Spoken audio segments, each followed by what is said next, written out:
Malaysia bukan saja kaya dengan budaya, tapi juga dengan pulau. Hari ini, kita akan bongkarkan berapa banyak pulau yang Malaysia ada dan pulau-pulau utama yang paling terkenal. Jom kita mula. Ramai tak tahu, Malaysia sebenarnya mempunyai hampir 900 pulau. Mengikut data rasmi Jabatan Ukur dan Pemetaan Malaysia atau JUPEM, Malaysia ada 869 pulau yang mempunyai nama. Ini termasuk pulau besar, pulau kecil dan pulau yang masih tidak berpenghuni. Antara negeri yang paling banyak pulau ialah Sabah lebih daripada 400 pulau, Sarawak lebih 100 pulau, Johor antara negeri semenanjung yang paling banyak pulau, Kedah terkenal dengan gugusan Langkawi, Terengganu, Pahang dan Melaka juga mempunyai pulau pelancongan yang popular. Sekarang jom kita tengok pulau-pulau utama yang selalu jadi tumpuan pelancong. Pertama, Pulau Langkawi, Kedah. Pulau paling terkenal di Malaysia, kaya dengan legenda, geopark, kabel kar dan pantai cantik.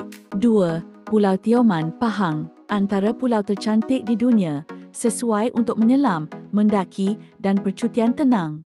3. Pulau Redang, Terengganu. Syurga snorkeling, air biru yang jernih, pasir putih halus dan resort cantik. 4. Pulau perhentian besar dan kecil, Terengganu.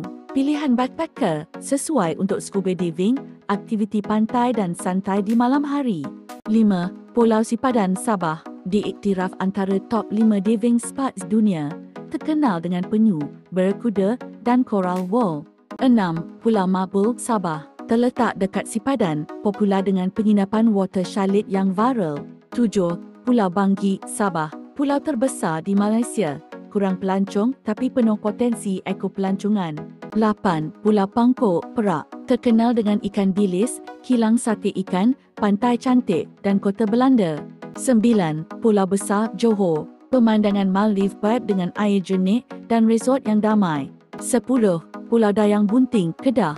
Dikenal kerana tasik Dayang Bunting, tasik air tawar yang terbentuk dalam laguna.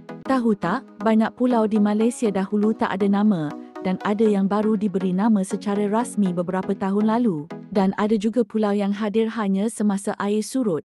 Jadi itulah jumlah pulau serta pulau-pulau utama di Malaysia. Kalau anda suka video macam ni, jangan lupa like, komen dan subscribe untuk lebih banyak info menarik tentang Malaysia.